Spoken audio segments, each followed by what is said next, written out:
Muy buenos días, estudiantes.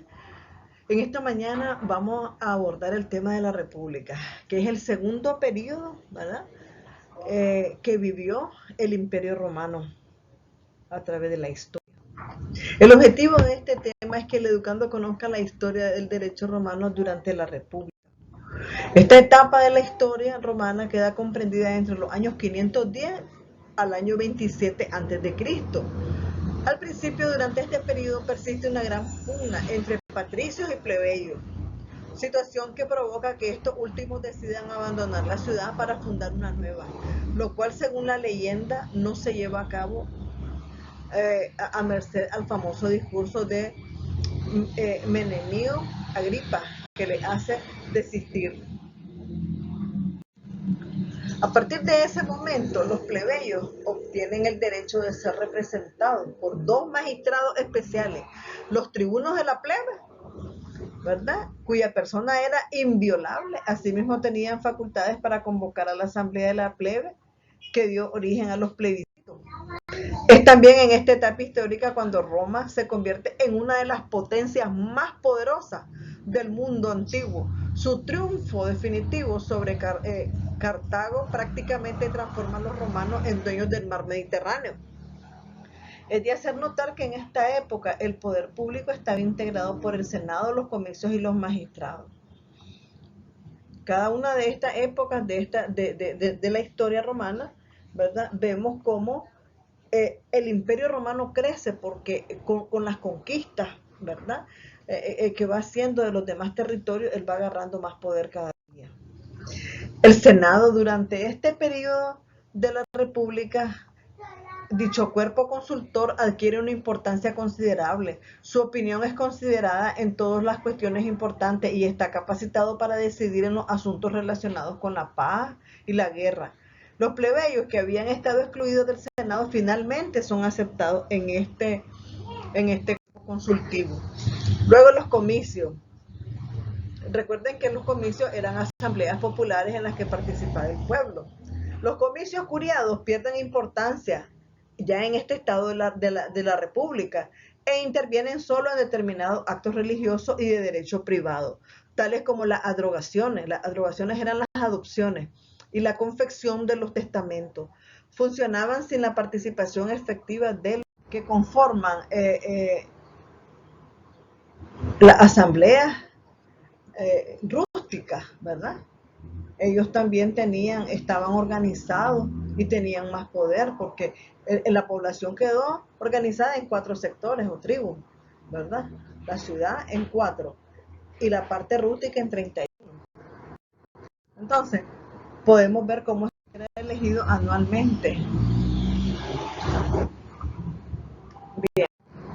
Luego vemos aquí otra imagen en donde cómo estaba conformada y organizada la República Romana. Estaba organizada en grupos sociales y mirábamos los grupos sociales, los patricios, los plebeyos, ¿verdad?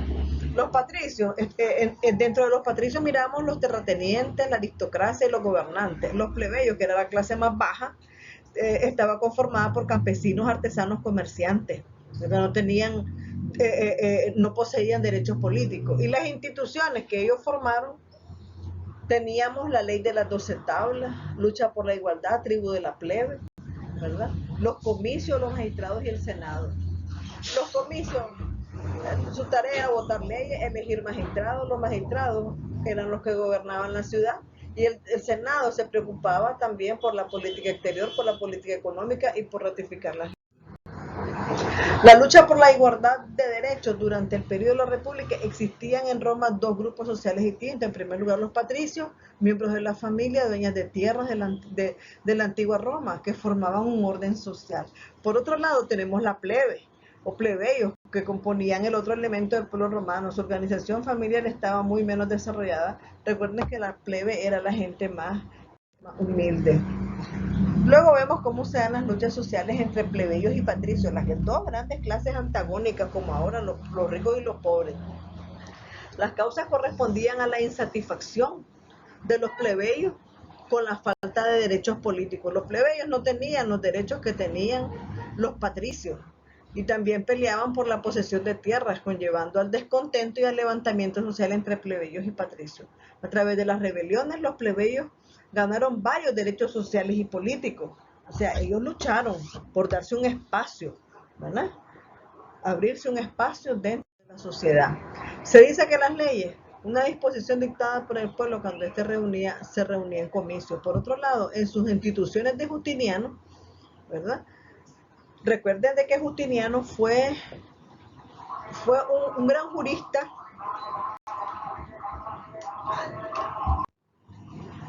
Perdón, recuerden que Justiniano fue un gran jurista durante la época romana, ¿verdad? Y con Justiniano se dio el digesto, ¿verdad? Con Justiniano nosotros vemos la creación, cuando él asume el poder, él, él hizo el digesto. El digesto consistía en hacer, en crear nuevas leyes, en votar leyes que no le servían, en reformar leyes, ¿verdad? Entonces, él creó unas instituciones, ¿verdad? Es decir, un cuerpo de leyes que señala que es aquello que el pueblo romano establece en propuestas de un magistrado. Por ejemplo, un cónsul, en atención a su procedencia, las leyes pueden ser divididas en curia y centuria. Las primeras son emitidas por los comicios, por curia, y las segundas eran emitidas por los comicios por centuria. La ley consta de 3 partes. La ley estaba dividida en tres partes. Una llamada praescriptio, el rogatio y el senatio. ¿En qué consistía el praescriptio? Es la parte de la ley donde se indicaba el nombre del magistrado que propuso esta ley y el día en que fue votada. El rogatio era propiamente el texto propio de la ley y por tanto su parte más importante. Y el sanatio, en ella se señalaban disposiciones relativas a su observancia, así como la sanción. Pero es sanactio, aplicable en caso de que la ley sea infringida. De acuerdo con la sanactio, las leyes pueden ser divididas en perfectas, más perfectas, imperfectas y menos perfectas. Luego tenemos la ley de las 12 tablas. Durante esta época también, ¿verdad? Se dio una ley que era la ley de las 12 tablas y ella contenía y observaba diferentes figuras jurídicas y podemos ver aquí. En la tabla 1 trataba sobre la organización y procedimiento judicial. En la tabla 2 acerca de los deudores insolventes. Perdón, en la 1 y la 2 nos habla sobre el procedimiento y la organización judicial. Ya en la 3 nos habla de los deudores insolventes. Ya en la 4 nos habla sobre lo que es la patria potestad, que eso lo tenemos nosotros en derecho de familia. Tutela en la tabla 5 nos habla de la tutela y la curatela, y eso lo tenemos hoy en día en el Código de Familia. La tabla 6 ya nos habla sobre la propiedad, que esta figura está contenida dentro de nuestro Código Civil. En la tabla 7 habla sobre la servidumbre, contenida también en nuestro Código Civil. La tabla 8 ya nos habla de derecho penal. Y la tabla 9 se refería al derecho público y a las relaciones con enemigos. La tabla 10 habla sobre el derecho sagrado y la tabla 11 y 12 constituyen el complemento de las anteriores. Entonces podemos ver y observar que en esta ley de estas 12 tablas ya se estaba regulando las figuras que hoy en día tenemos. Aquí son sus orígenes prácticamente. Perdón.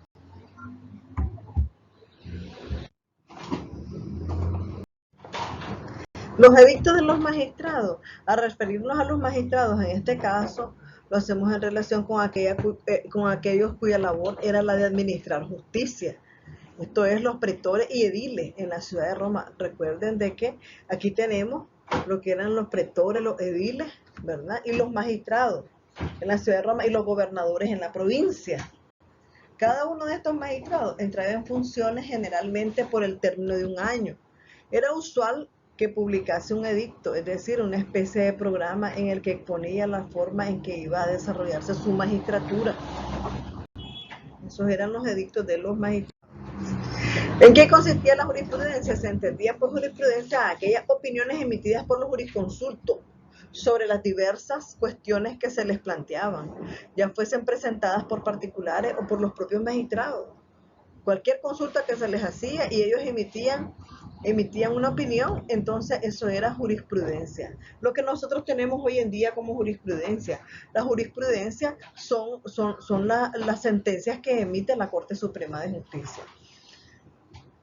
Y los jurisconsultos en esta época romana, los que al interpretar el derecho le otorgaron a este un carácter doctrinal. Los primeros jurisconsultos fueron los sacerdotes y de ellos los pontífices, quienes además de tener el monopolio de las fórmulas procesales, se dedicaron a interpretar el derecho. ¿Verdad?